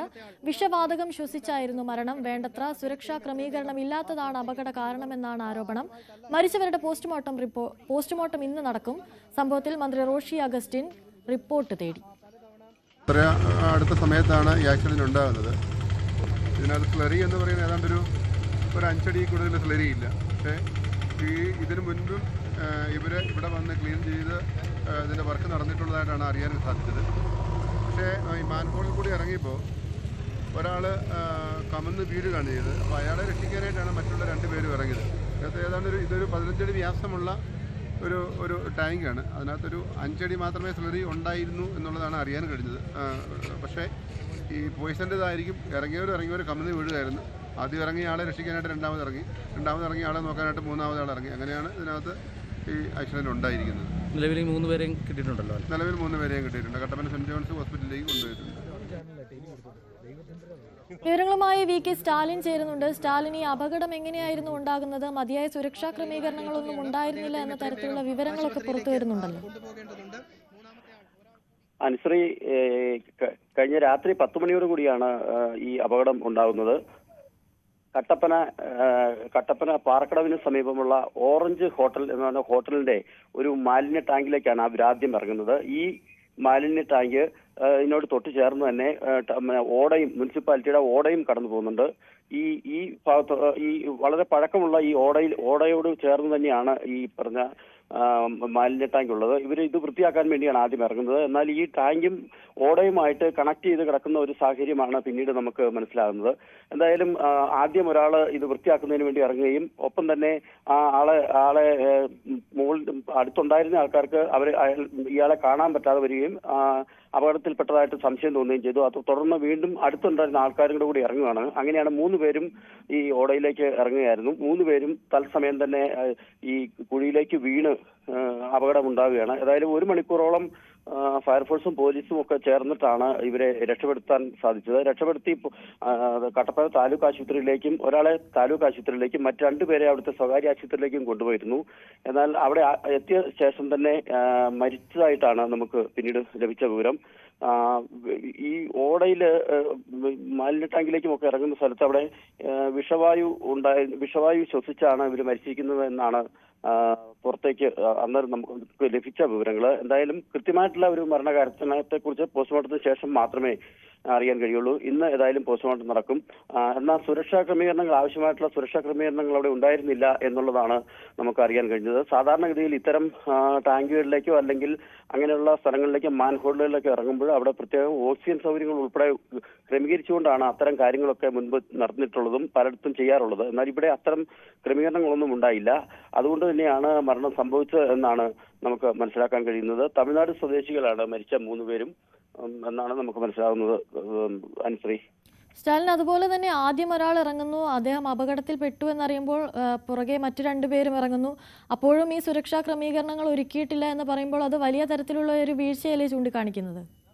തീർച്ചയായും അങ്ങനെ തന്നെയാണ്. എന്നാൽ ഈ ആദ്യം ഇറങ്ങിയ ആൾക്ക് എന്ത് സംഭവിച്ചു എന്ന് അറിയാതെ തന്നെയാണ് ഈ കൂട്ടത്തിലുള്ള 2 പേരും ഇറങ്ങുന്നത്. അവര് ഈ ആളോടൊപ്പം തന്നെ മറ്റ് 2 പേരും കൂടി ഇറങ്ങുകയായിരുന്നു. അപ്പം ഇയാൾക്ക് അപകടം സംഭവിച്ചു എന്നുള്ള ഒരു ബോധ്യമൊന്നും ആ സമയത്ത് ഈ പിന്നീട് ഇറങ്ങിയ ആളുകൾക്ക് ഉണ്ടായില്ല.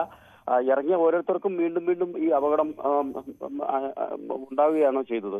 അപ്പോൾ എങ്കിലും അവിടെ ഒരു ക്രമീകരണങ്ങളൊന്നും തന്നെ, പ്രത്യേകിച്ചും ഓക്സിജനോ അതുപോലെ തന്നെ പെട്ടെന്ന് രക്ഷപ്പെടുത്താനുള്ള സാഹചര്യങ്ങളോ ഒന്നും ഇല്ലാതെ സാധാരണഗതിയിൽ തന്നെ ഉള്ള ഒരു രീതിയിലാണ് അവിടെ അന്നേരം അവർ ഇറങ്ങി ഇത് ചെയ്തത്.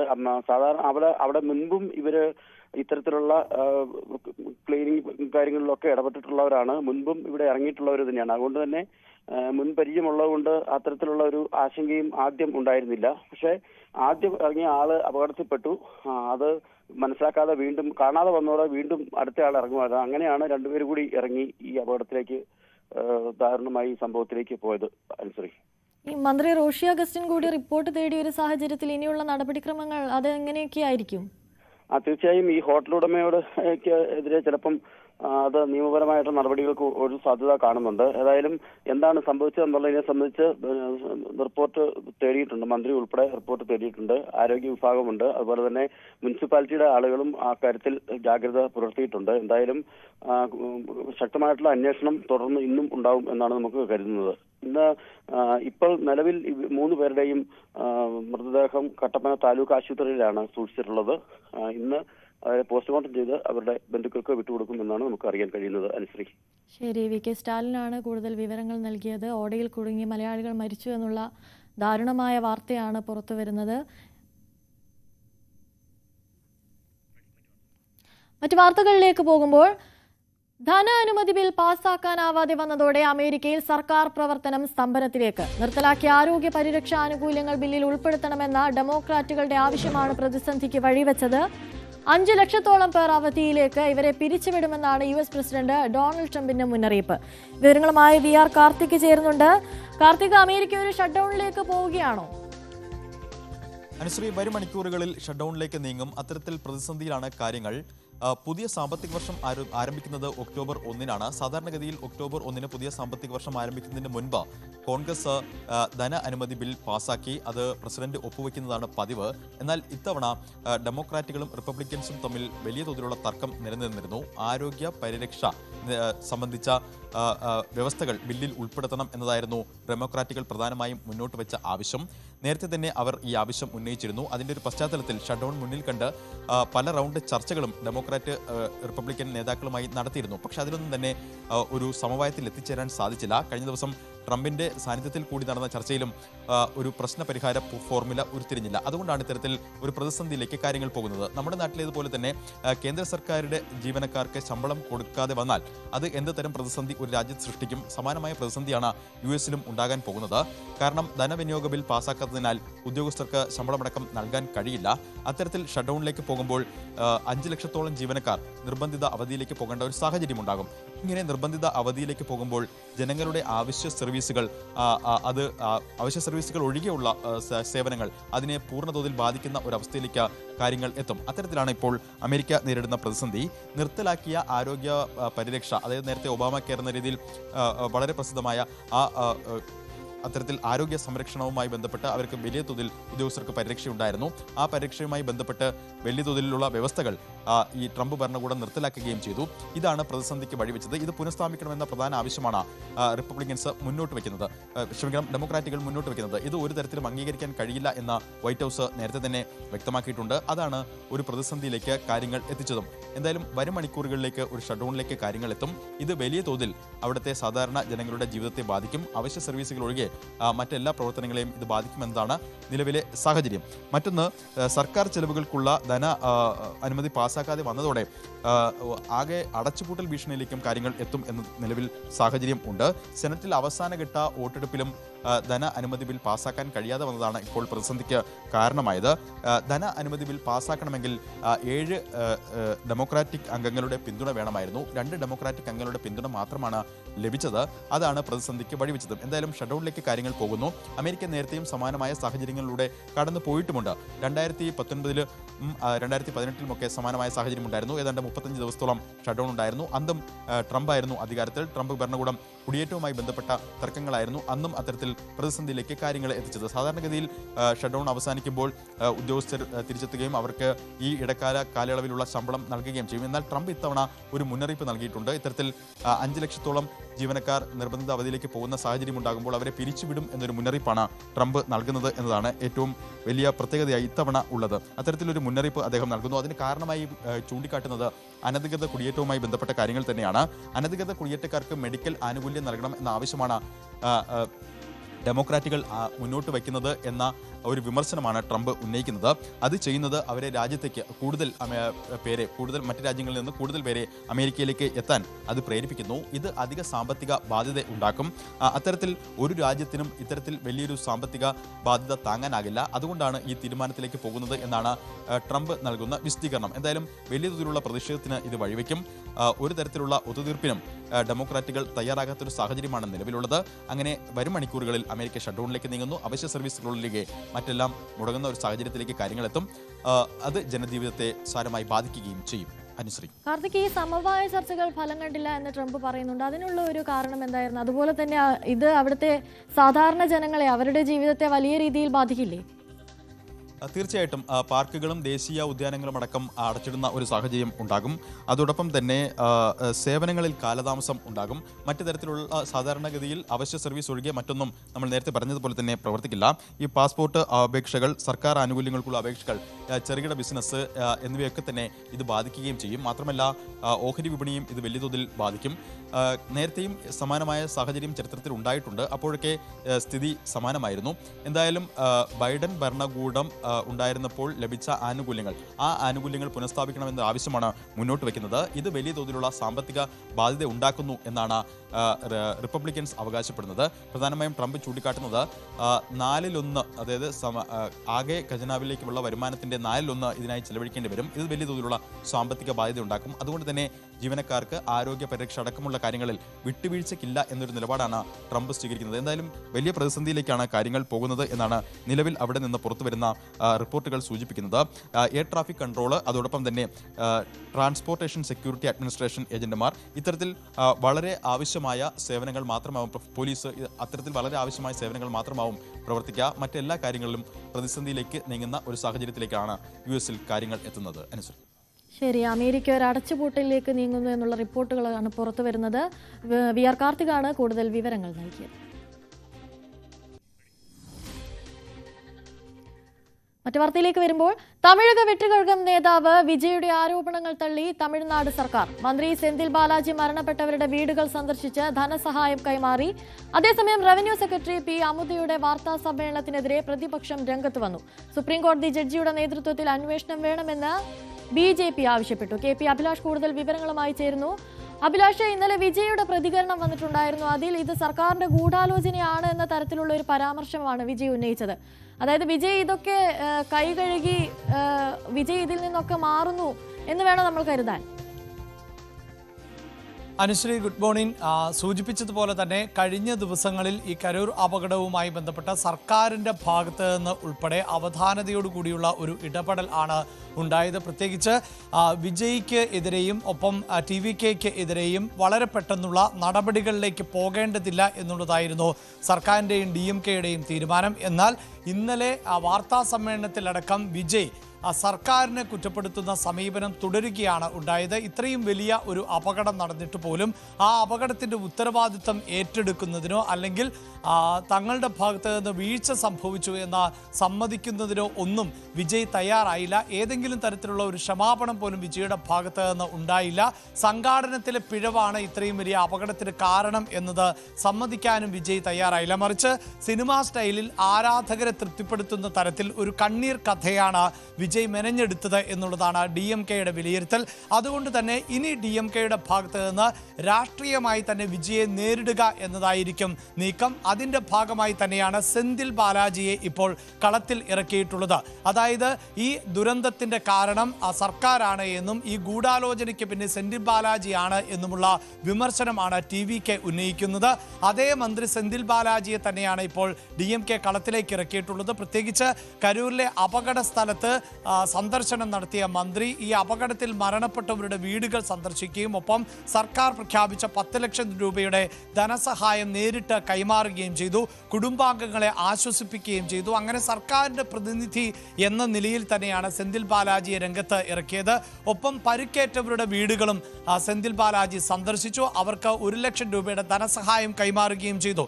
അതായത് ഇന്നലെ ഈ വീഡിയോ ദൃശ്യം വിജയുടെ വീഡിയോ ദൃശ്യം അല്ലെങ്കിൽ വീഡിയോ സന്ദേശം പുറത്തു വന്നതിന് തൊട്ടു പിന്നാലെ തന്നെയാണ് സെന്തിൽ ബാലാജി ഈ വീടുകൾ സന്ദർശിച്ചത് എന്ന് പറയുമ്പോൾ ഇത് കൃത്യമായ ഒരു രാഷ്ട്രീയ പോരിലേക്ക് കൂടി കടക്കുന്നു എന്നുള്ളതാണ് എടുത്തു പറയേണ്ടത്.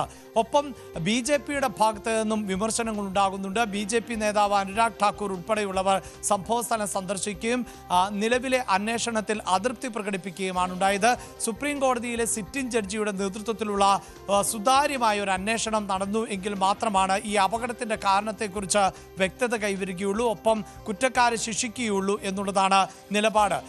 അതേസമയം തമിഴ്നാട്ടിലെ പ്രതിപക്ഷ രാഷ്ട്രീയ പാർട്ടി ഉന്നയിക്കുന്ന പ്രധാനപ്പെട്ട വിമർശനം എന്നത് സർക്കാർ ഉദ്യോഗസ്ഥർ നടത്തിയ വാർത്താ സമ്മേളനവുമായി ബന്ധപ്പെട്ടാണ്. നമുക്കറിയാം ഈ വിജയുടെ ആരോപണങ്ങൾ തള്ളിക്കൊണ്ട് കഴിഞ്ഞ ദിവസം ആയിരുന്നു വാർത്താ സമ്മേളനങ്ങൾ നടന്നത്. അതിൽ റവന്യൂ സെക്രട്ടറി അമുദ IAS നടത്തിയ വാർത്താ സമ്മേളനത്തിൽ 10,000 പേർക്ക് മാത്രമായിരുന്നു സമ്മേളനത്തിൽ പങ്കെടുക്കാൻ അനുമതി നൽകിയത്. അവിടേക്ക് 27,000-ത്തിലധികം ആളുകൾ എത്തി. റോഡ് ഷോ നടത്തരുത് എന്ന് നിർദ്ദേശിച്ചിരുന്നു. റോഡിലേക്ക് വിജയ് ഇറങ്ങരുത് എന്ന് നിർദ്ദേശിച്ചിരുന്നു. ഇത്തരം നിർദ്ദേശങ്ങളെല്ലാം കാറ്റിൽ പറത്തിക്കൊണ്ടാണ് ഈ സമ്മേളനം നടന്നത്. അതാണ് അപകട കാരണം എന്ന് വിശദീകരിക്കുകയുണ്ടായി. ഇത് സർക്കാർ തന്നെ ഒരു ജുഡീഷ്യൽ കമ്മീഷനെ ഈ സംഭവവുമായി ബന്ധപ്പെട്ട അന്വേഷണത്തിന് നിയോഗിക്കുകയും ആ ജുഡീഷ്യൽ കമ്മീഷന്റെ അന്വേഷണം തുടരുകയും ചെയ്യുന്നതിനിടയിൽ സംസ്ഥാനത്തെ ഉന്നത IAS ഉദ്യോഗസ്ഥർ വാർത്താ സമ്മേളനം നടത്തുന്നതിനെയാണ് പ്രതിപക്ഷം വിമർശിക്കുന്നത്. എടപ്പാടി പളനിസ്വാമി പറയുന്നത് സർക്കാർ ഉദ്യോഗസ്ഥർ ഇത്തരത്തിൽ വാർത്താ സമ്മേളനം നടത്തുകയും ഈ ഉത്തരവാദിത്വത്തിൽ നിന്ന് കൈകഴുകുകയും ചെയ്യുമ്പോൾ പിന്നെ എങ്ങനെയാണ് ഒരു ജുഡീഷ്യൽ കമ്മീഷന് സർക്കാരിൻ്റെ ഭാഗത്ത് നിന്ന് വീഴ്ചകൾ ഉണ്ടായിട്ടുണ്ട് എങ്കിൽ അത് ചൂണ്ടിക്കാണിക്കാൻ സാധിക്കുക എന്നുള്ളതാണ്. ഇങ്ങനെ രാഷ്ട്രീയമായി ഈ അപകടത്തിൽ വലിയ പോര് മുറുകുകയാണ്. അതേസമയം നിയമപരമായ നടപടികൾ മറ്റൊരു ഭാഗത്ത് തുടരുന്നുണ്ട്. പ്രത്യേകിച്ച് TVKയുടെ കരൂർ വെസ്റ്റ് സെക്രട്ടറി മതിയഴകൻ, സംഘാടനത്തിന്റെ ചുമതലയുണ്ടായിരുന്ന പൗൻരാജ് എന്നിവരെയാണ് കഴിഞ്ഞ ദിവസം അന്വേഷണ സംഘം കഴിഞ്ഞ ദിവസം അറസ്റ്റ് ചെയ്തത്. ഇവരെ കസ്റ്റഡിയിൽ ലഭിക്കുന്നതിന് വേണ്ടിയുള്ള നീക്കങ്ങൾ ആണ് ഇപ്പോൾ നടന്നുകൊണ്ടിരിക്കുന്നത്. ഒപ്പം വിജയ് ഈ വിഷയത്തെ രാഷ്ട്രീയ ആയുധമാക്കി മാറ്റുന്ന പശ്ചാത്തലത്തിൽ ആ TVK നേതാക്കളായ ആനന്ദ്, നിർമ്മൽ കുമാർ ഉൾപ്പെടെയുള്ളവരെ അറസ്റ്റ് ചെയ്യുവാനുള്ള നീക്കവും പോലീസിന്റെ ഭാഗത്ത് നിന്ന് ഉണ്ട്. ഒപ്പം മറ്റ് നേതാക്കൾ, TVK നേതാക്കൾ മുൻകൂർ ജാമ്യം തേടി കോടതിയെ സമീപിച്ചിട്ടുണ്ട്. എന്നാൽ നമുക്കറിയാം ഈ നവരാത്രിയുമായി ബന്ധപ്പെട്ട അവധി ദിനങ്ങൾ ആയതിനാൽ കോടതി ഈ വിഷയത്തിൽ എന്ത് തീരുമാനം എടുക്കും എന്നത് കരൂർ ദുരന്തത്തിൽ വിജയുടെ ആരോപണങ്ങൾ തമിഴ്നാട് സർക്കാർ തള്ളുന്നു എന്നുള്ള വിവരങ്ങളാണ് പുറത്തുവരുന്നത്. KP അഭിലാഷാണ് കൂടുതൽ വിവരങ്ങൾ നൽകിയത്. വിജയദശമി ദിനമായ നാളെ RSSന് 100ാം വാർഷികം. ശതാബ്ദി ആഘോഷങ്ങളുടെ ഭാഗമായി ഇന്ന് ഡൽഹിയിലെ ഡോക്ടർ അംബേദ്കർ ഇന്റർനാഷണൽ സെന്ററിൽ നടക്കുന്ന ചടങ്ങിൽ പ്രധാനമന്ത്രി നരേന്ദ്രമോദി മുഖ്യാതിഥിയാകും. RSSന്റെ സംഭാവനകളെ അഭിനന്ദിച്ച് പുറത്തിറക്കുന്ന പ്രത്യേക തപാൽ സ്റ്റാമ്പും നാണയവും അദ്ദേഹം പുറത്തിറക്കും. RSS സർക്കാര്യവാഹ ദത്താത്രേയ ഹൊസബളെ ചടങ്ങിൽ പങ്കെടുക്കും. 1925 സെപ്റ്റംബർ 27 വിജയദശമി ദിനത്തിലാണ് RSS നിലവിൽ വന്നത്. അടുത്ത വർഷം വിജയദശമി വരെയാണ് 100ാം വാർഷികാഘോഷ പരിപാടികൾ. നാളെ സർസംഘചാലക് ഡോക്ടർ മോഹൻ ഭാഗവത് സംഘടനയുടെ ആസ്ഥാനമായ നാഗ്പൂരിൽ പ്രവർത്തകരെ അഭിസംബോധന ചെയ്യും.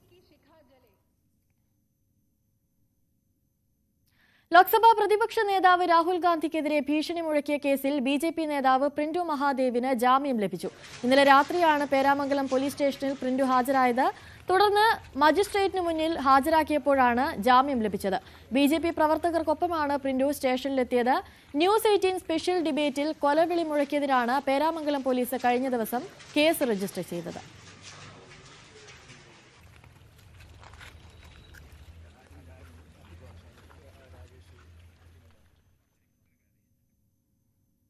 ഇനി നമുക്ക് നവരാത്രിയുമായി ബന്ധപ്പെട്ട ഒരു വാർത്തയിലേക്ക് തന്നെ പോകാം. നവരാത്രിയുടെ അവസാന ദിവസമായ വിജയദശമി നാളിൽ വിദ്യാരംഭം നടത്തുവാനായി നാടൊട്ടുക്കും ഒരുങ്ങിക്കൊണ്ടിരിക്കുകയാണ്. ആദ്യാക്ഷരങ്ങൾക്കൊപ്പം പാട്ട്, നൃത്തം തുടങ്ങിയ കലകൾ പഠിച്ചു തുടങ്ങാൻ ഏവരും തിരഞ്ഞെടുക്കുന്ന ഒരു ദിവസമാണ് നാളെ. എന്നാൽ ഇതിനൊപ്പം ജീവിതകാലം മുഴുവൻ ഒരു തപസ്യയായി കൊണ്ടുപോകാവുന്ന ആയോധന കലകളിലേക്ക് ചുവടെടുത്ത് വയ്ക്കാൻ തിരഞ്ഞെടുക്കുന്നവരും നിരവധിയാണ്. ഇവർക്കായി കേരളത്തിലെ കളരികൾ ഒരുങ്ങിക്കഴിഞ്ഞു.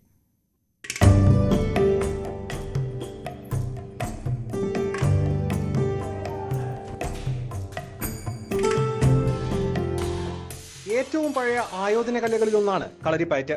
അതിന്റെ ഉത്ഭവം ചരിത്രവും ഐതിഹ്യവുമായി ഇഴചേർന്ന് കിടക്കുന്ന ഒന്നാണ്. എല്ലാ ആയോധന കലകളുടെയും തുടക്കം കളരിയിൽ നിന്നുമാണെന്നാണ് വിശ്വാസം. ഈ വിശ്വാസം പിൻപറ്റി അഭ്യസിക്കാനെത്തുന്നവരും നിരവധിയാണ്.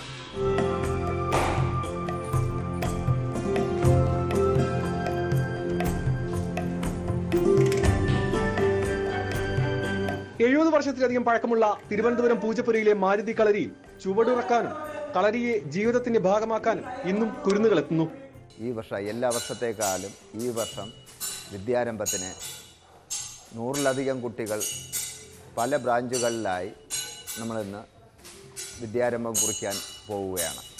കളരിയുടെ കുറച്ച് ചുവടുകളും മെയ് അഭ്യാസവും കുട്ടികളിൽ ഉണ്ടാകുന്ന മാനസിക ശാരീരിക പരിവർത്തനങ്ങളെ, കുട്ടികളെ ഡ്രഗ്സിൽ നിന്നും മറ്റ് ആൽക്കഹോൾ തുടങ്ങിയതിൽ നിന്നും മാറ്റി നിർത്തുന്നതിന് വേണ്ടി, അവർക്ക് മാനസികമായ ഉല്ലാസത്തിനും വേണ്ടി മെയ് അഭ്യാസത്തിന് പ്രാധാന്യം നൽകിക്കൊണ്ട് ഞങ്ങളിവിടെ പഠിപ്പിച്ചു വരുന്നുണ്ട്.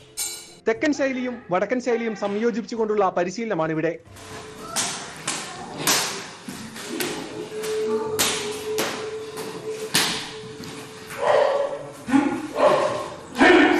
ആയോധന കലകളുടെ വേരുകൾ തേടി കളരി പഠിക്കാനായി ഇവിടെ വിദേശികളും എത്തുന്നുണ്ട്. വിദ്യാരംഭ ദിനത്തിൽ കളരിയിൽ ചുവടുവെക്കാനായി എത്തുന്ന ഓരോരുത്തരെയും വരവേൽക്കാനായി മാരുതി കളരിയും ഒരുങ്ങിക്കഴിഞ്ഞു. സാരംഗ് സുധാകരൻ, ന്യൂസ് 18 തിരുവനന്തപുരം. രാവിലെയുടെ സ്പെഷ്യൽ സെഗ്മെന്റിലേക്കാണ് ഇനി നമ്മൾ പോകുന്നത്. സ്പെഷ്യൽ ഡേയിലേക്ക്. തൃശൂർ പെരിങ്ങന്നൂർ സ്വദേശികളായ വിജയന്റെയും സുബിതയുടെയും മകനായ ആദികൃഷ്ണയുടെ പിറന്നാളാണിന്ന്. ആശംസകൾ അറിയിച്ചിരിക്കുന്നത് അച്ഛനും അമ്മയും അനിയത്തി നക്ഷത്രയുമാണ്. ആദികൃഷ്ണയ്ക്ക് ന്യൂസ് 18 കുടുംബത്തിന്റെ പേരിലും പിറന്നാൾ ആശംസകൾ നേരുകയാണ്. രാവിലെയുടെ സമയം ഇവിടെ പൂർണ്ണമാവുകയാണ്. വാർത്തകളും വിശേഷങ്ങളും ഒക്കെയായി നാളെ വീണ്ടും കാണാം. നമസ്കാരം.